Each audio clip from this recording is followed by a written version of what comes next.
Good morning all of you. Bright English secondary school Malwa सीखने की online कक्षाओं में आप सभी का स्वागत है। आज की अपनी कक्षा होगी हिंदी विषय की और प्रकरण होगा वाक्य शुद्धिकरण।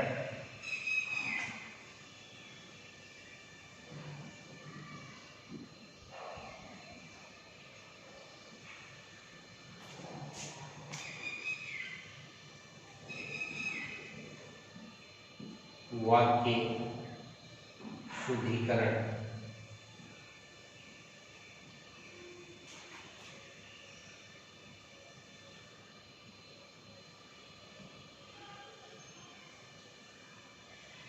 प्रिय विद्यार्थियों, जैसा कि सबसे पहले नाम आया आपके सामने वाक्य।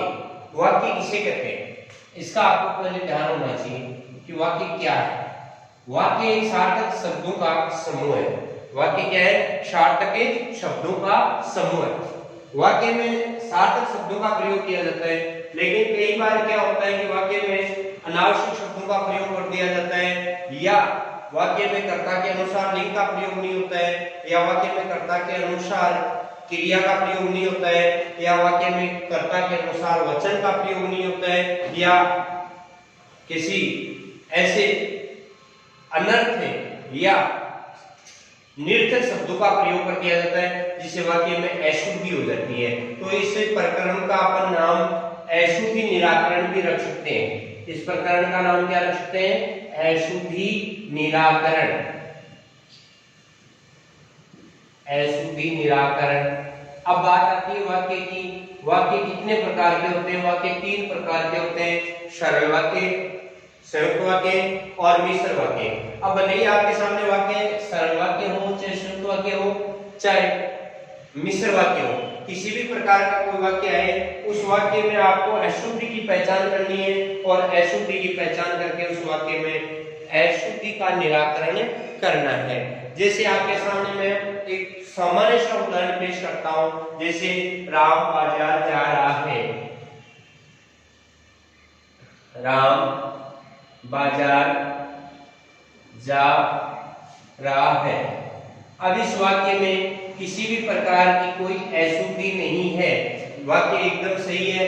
लेकिन मान लीजिए यहां पर ऐसे लिखा हुआ आ गया कि राम बाजार जा रही है, तो राम कर्ता है, कर्ता के अनुसार क्रिया का प्रयोग नहीं हुआ है, कर्ता के अनुसार ही क्रिया के लिंग वचन होते हैं। तो यहाँ पर राम पुल्लिंग है जबकि क्रिया स्त्रीलिंग की है, तो ये वाक्य में क्रिया संबंधी अशुद्धि हो गई। तो इसका शुद्धिकरण अपन कर सकते हैं कि राम बाजार जा रहा है। तो इस प्रकार से वाक्य के अंदर कुछ छोटी सी त्रुटि होती है, उस त्रुटि को दूर किया जाता है और इस क्रिया को या त्रुटि का निराकरण करने की क्रिया को अशुद्धि निराकरण के नाम से भी जाना जाता है। अब अपन वाक्य शुद्धिकरण है वो अलग अलग स्टेप से अध्ययन करेंगे। जैसे अपन देख रहे हैं उदाहरण के तौर पे अनावश्यक शब्दों का प्रयोग है, या लिंग संबंधी अशुद्धि है, या वचन संबंधी अशुद्धि है, या क्रिया संबंधी है, या सर्वनाम संबंधी है, या विशेषण संबंधी है, या मुहावरे संबंधी अशुद्धि है। तो इसको अलग अलग स्टेप पे अपन पढ़ेंगे, अलग अलग तरह से हम इसका एक व्यवस्थित अध्ययन करेंगे। तो सबसे पहले अपन आज अध्ययन करेंगे वाक्य में अनावश्यक शब्दों के कारण अशुद्धि। वाक्य में अनावश्यक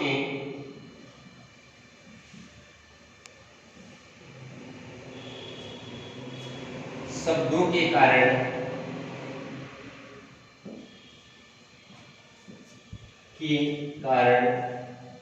अशुद्धि।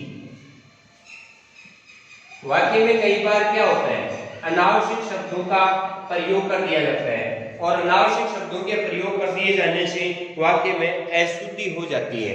अनावश्यक शब्दों के प्रयोग से वाक्य में क्या हो जाती है? अशुद्धि हो जाती है। जैसे उदाहरण के तौर पे अपन पहला उदाहरण ले लेते हैं। पहले उदाहरण में है भोजन बनाने की। भोजन बनाने की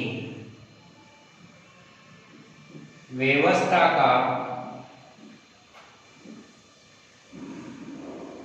भोजन बनाने की व्यवस्था का प्रबंध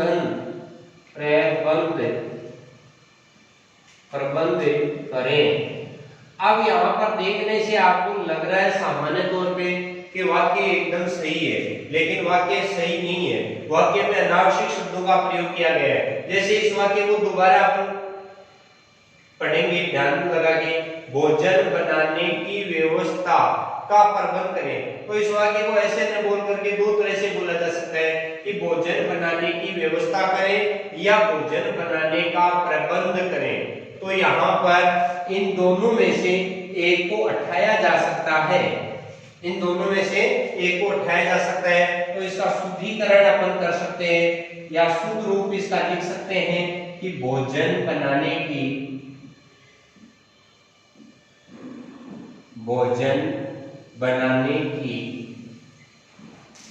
व्यवस्था करें, भोजन बनाने की व्यवस्था करें। या इसको दूसरे रूप में लिखा जा सकता है कि भोजन बनाने का प्रबंध करें। तो आप दो तरह से इस वाक्य को शुद्ध रूप में लिख सकते हैं। पहला आपने लिखा कि भोजन बनाने की व्यवस्था करें, दूसरा आपने लिखा भोजन बनाने का प्रबंध करें। तो यहाँ पर इस वाक्य में अनावश्यक शब्दों का प्रयोग हुआ है और अनावश्यक शब्दों को हटा दिया गया, तो वाक्य का क्या हो गया, रूप शुद्ध हो गया। इसी तरह से अगले उदाहरण के रूप में अपन लेंगे, मैं प्रातः काल के समय पढ़ता हूँ।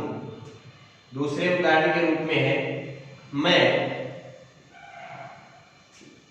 प्रातः काल के समय पढ़ता हूँ। यहाँ पर आपको देखने से लगता है कि वाक्य शुद्ध है, लेकिन वाक्य शुद्ध नहीं है। वाक्य में अनावश्यक शब्दों का प्रयोग हुआ है। जैसे इस उदाहरण को दोबारा अपन ध्यान से देखेंगे, मैं प्रातः काल पढ़ता हूँ, मैं प्रातः काल पढ़ता हूँ। तो के समय है, यहाँ पर अनावश्यक शब्द है, तो वाक्य का शुद्ध रूप क्या हो जाएगा, मैं प्रातः काल पढ़ता हूँ। यहाँ प्रातः काल है, वो समय का ही बोध करवा रहा है। प्रातः काल किसका बोध करवा रहा है, समय का। तो के समय यहाँ पर इसके साथ लिखने की जरूरत नहीं है, मैं प्रातः काल पढ़ता हूँ। तो यहाँ पर प्रातः काल शब्द अपने आप में समय का बोध करवा रहा है, इसलिए के समय की जरूरत नहीं है। इसी प्रकार से अगले उदाहरण के रूप में है, मैं शनिवार के दिन व्रत रखता हूँ। मैं शनिवार के दिन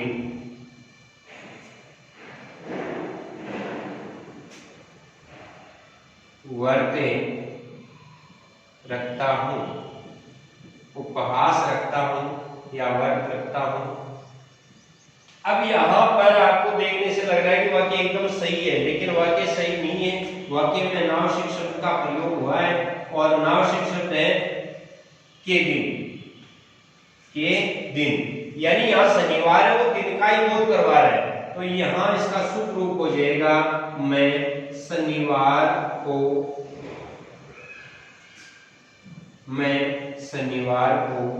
या शनिवार का व्रत रखता हूँ। मैं शनिवार को व्रत रखता हूँ या मैं शनिवार का व्रत रखता हूँ। तो यहाँ पर के दिन है वो शनिवार शब्द का ही बोध करवा रहा है, या शनिवार है वो दिन का ही बोध करवा रहा है। तो वाक्य में अनावश्यक शब्द संबंधी अशुद्धि हुई। अगले उदाहरण के रूप में अपन पढ़ेंगे, जज ने उसे मृत्युदंड की सजा दी।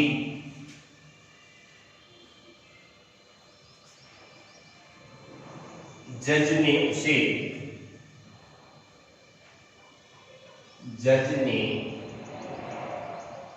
उसे मृत्युदंड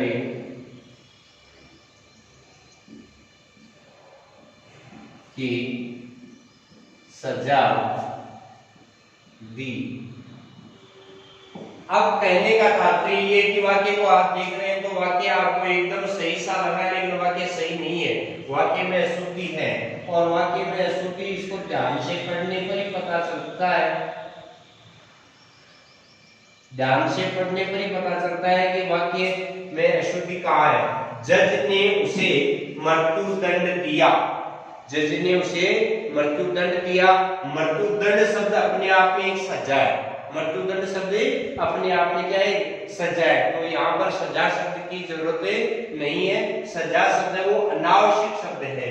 तो अनावश्यक शब्द का अपन निराकरण कर रहे हैं, तो यहाँ इसका शुद्ध रूप हो जाएगा जज ने उसे, जज ने उसे मृत्युदंड दिया, जज ने उसे मृत्युदंड दिया। यहाँ पर वाक्य में जो अनावश्यक शब्द था उसको हमने हटा दिया है। अगले उदाहरण के रूप में अपन पढ़ेंगे कि उसे लगभग 100% अंक मिले, उसे लगभग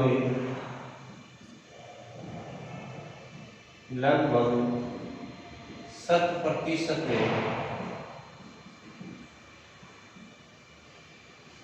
अंक मिले,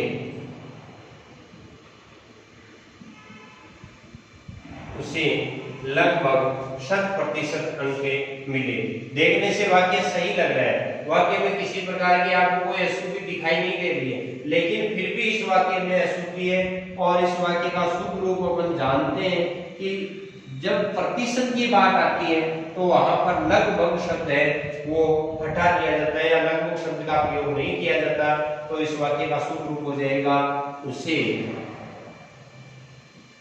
100%, शत का अर्थ 100 होता है, शत का अर्थ क्या होता है 100, 100% अंक मिले। बात प्रतिशत की आती है तो वहां प्रतिशत में लगभग का प्रयोग नहीं होता है। अगला वाक्य अपन पढ़ेंगे, मैं सायंकाल के समय घूमने जाता हूं, मैं सायंकाल के समय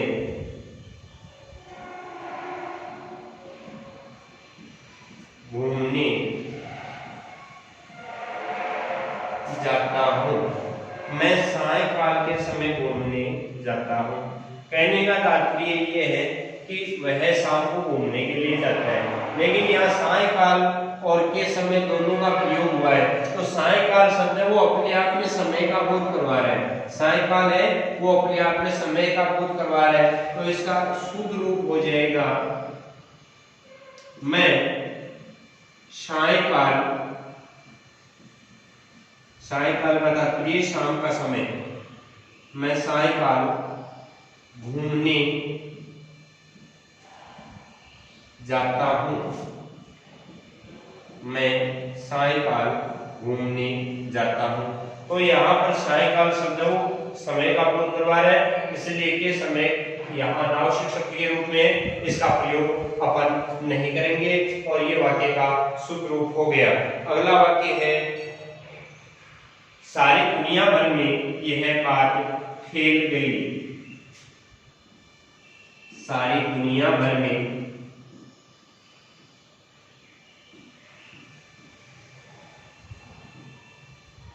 यह बात फैल गई। अब कोई बात है और वह पूरी दुनिया में फैल गई है।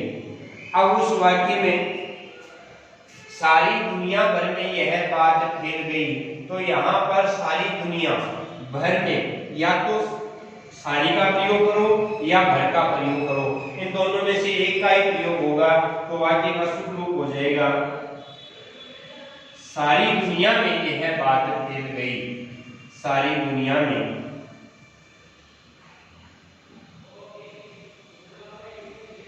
सारी दुनिया में यह बात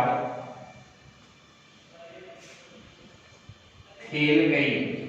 सारी दुनिया भर शब्द है इसका प्रयोग अपन नहीं करेंगे क्योंकि ये अनावश्यक शब्द है। तो सारी दुनिया भर में यह बात कर गई तो या तो सारी का प्रयोग करो या भर का प्रयोग करो, दोनों में से एक का ही प्रयोग कर सकते हैं। तो सारी दुनिया में यह बात फैल गई। तो ये वाक्य का शुद्ध रूप हो गया या वाक्य का शुद्धिकरण हो गया, वाक्य की अशुद्धि निराकरण हो गई।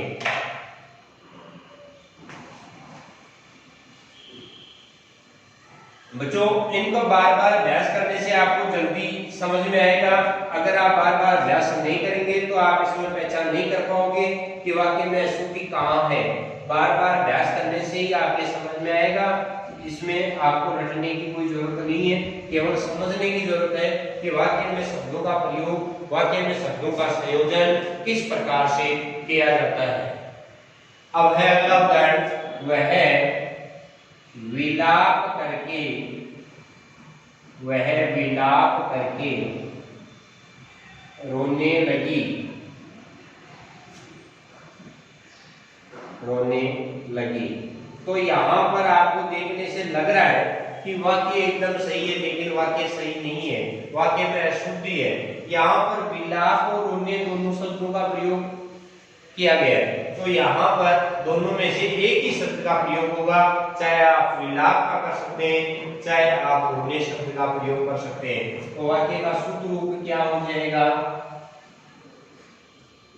वाक्य का शुद्ध रूप हो जाएगा वह विलाप करने लगी, वह विलाप करने लगी।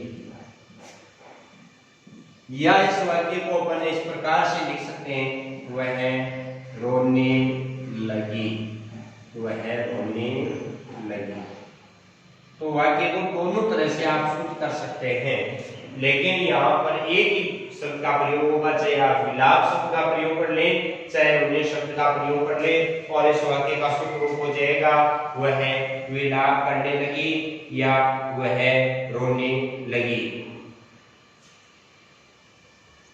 अगला उदाहरण है विंध्याचल, विंध्याचल पर्वते बहुते प्राचीन है, विंध्याचल पर्वते बहुते प्राचीन है। अब ये वाक्य आपको देखने से सही लग रहा है, लेकिन वाक्य सही नहीं है, वाक्य में अनावश्यक शब्द का प्रयोग किया गया है। बच्चों विंध्याचल और हिमालय, चाहे हिंदुकुश आ जाए, चाहे विंध्याचल आ जाए, चाहे अरावली पर्वतमाला की बात आ जाए, चाहे हिमालय की बात आ जाए, तो ये अपने आप में क्या है, पर्वत है, और ये अपने आप में पर्वत का ही बोध करवा रहे हैं। तो यहाँ पर पर्वत जो शब्द है वो अनावश्यक शब्द है, इसका प्रयोग नहीं किया जाएगा।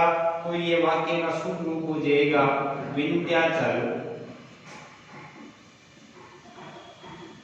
विंध्याचल बहुत प्राचीन है, विंध्याचल बहुत प्राचीन है। तो यहाँ पर विंध्याचल शब्द से अपने आप ही पता लग रहा है कि विंध्याचल क्या है, पर्वत है। तो पर्वत शब्द है, इसका प्रयोग इसके साथ नहीं किया जाएगा क्योंकि ये वाक्य में अनावश्यक शब्द है। अगले उदाहरण के रूप में अपन पढ़ेंगे। अगला उदाहरण है किसी और दूसरे से परामर्श लीजिए, किसी और दूसरे से परामर्श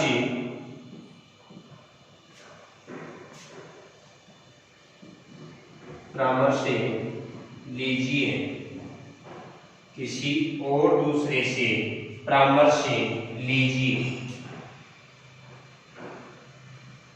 किसी और दूसरे से परामर्श लीजिए।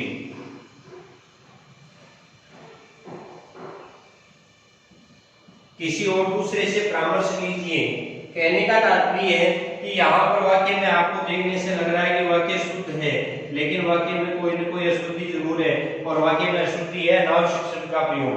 और शब्द का और दूसरे शब्द का दोनों का प्रयोग एक साथ नहीं किया जाएगा, क्योंकि और शब्द है वो भी अन्य का बोध करवा रहा है और दूसरे शब्द है ये भी अन्य का बोध करवा रहा है। तो इस वाक्य को दो तरह से हम शुद्ध रूप में लिख सकते हैं। पहला अपन लिखे किसी और से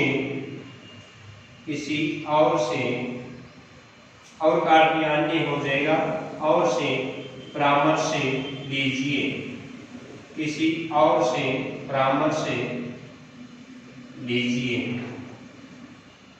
या इस वाक्य का दूसरा सूत्र रूप अपन लिख सकते हैं किसी दूसरे से परामर्श लीजिए, किसी दूसरे से परामर्श लीजिए। यहां पर इस वाक्य में आपने देखा कि अनावश्यक शब्द का प्रयोग हुआ है, और ये कक्षा 10 के विद्यार्थियों के लिए विशेष है कि कक्षा 10 के विद्यार्थियों के लिए प्रश्न आता है कि नीचे लिखे गए वाक्यों को आप शुद्ध रूप लिखिए, और ये 2 नंबर का आता है बेटा। कितने नंबर का आता है? 2 नंबर का। अगर आप थोड़ी सी भी इसमें चूक कर जाते हैं तो आपके 2 नंबर आपसे के हाथों से फिसल जाते हैं, आपको 2 नंबर प्राप्त नहीं हो पाते हैं। इसलिए इनको समझने की जरूरत है।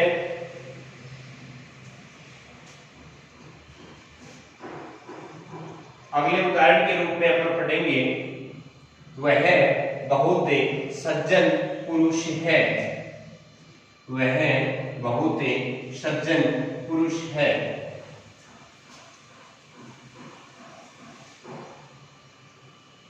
वह बहुत सज्जन पुरुष है, वह बहुत सज्जन पुरुष है। अब यहाँ पर ध्यान देने की जरूरत है बेटा कि सज्जन अपने आप में पुरुष का बोध करवा रहा है। सज्जन अपने आप में किसका बोध करवा रहा है? पुरुष का बोध करवा रहा है। तो यहाँ पुरुष शब्द है वो अनावश्यक शब्द है और इसका प्रयोग नहीं किया जाएगा। तो वाक्य का शुद्ध रूप हो जाएगा, वह बहुत सज्जन है, वह बहुत सज्जन है। तो यहाँ पर सज्जन शब्द अपने आप में पुरुष का बोध करवा रहा है, इसलिए पुरुष शब्द का प्रयोग करने की जरूरत नहीं है, क्योंकि पुरुष शब्द क्या है? अनावश्यक शब्द है। अगले उदाहरण के रूप में है, वह अपनी शक्ति के बल पर जीता, वह अपनी शक्ति के बल पर जीता। अब यहाँ पर आपको देखने से लग रहा होगा कि वाक्य एकदम सही है, वाक्य में किसी प्रकार की कोई अशुद्धि नहीं है, लेकिन फिर भी वाक्य में अशुद्धि विद्यमान है। और अशुद्धि यह है कि यहाँ पर शक्ति या बल में से एक का ही प्रयोग किया जाएगा। तो इस वाक्य का शुद्ध रूप हो जाएगा, वह अपनी शक्ति से जीता है। वो खिलाड़ी जीत गया है मैदान में, तो दर्शकों ने कहा कि वह तो अपनी शक्ति के बल पर जीता है, इसलिए यहाँ पर दर्शकों ने जो कहा है वो वाक्य गलत है। वाक्य का शुद्ध रूप एक तो ये हो जाएगा कि वह अपनी शक्ति से जीता है या वह अपने बल से जीता है, वह अपने बल से या बल पर जीता है। तो वाक्य का 2 तरह से अपन शुद्ध रूप लिख सकते हैं और वाक्य का शुद्धिकरण कर सकते हैं। बच्चों अगले वीडियो में आप पढ़ेंगे वाक्य शुद्धिकरण के रूपी अनुपयुक्त शब्दों का प्रयोग। अनुपयुक्त शब्दों का प्रयोग जो उपयुक्त नहीं है, ये तो अनावश्यक है, अब उपयुक्त नहीं है, जो सटीक नहीं है, उनका प्रयोग किया जाता है और प्रयोग करके वाक्य को अशुद्ध कर दिया जाता है। और ये आपके एग्जाम में आता है और आप उसको पहचान नहीं पाते हैं और अपने हाथ से 2 अंक आप खो देते हैं। इसलिए इनको आप अच्छे ढंग से पढ़ोगे, मुझे आप पर पूरा विश्वास है।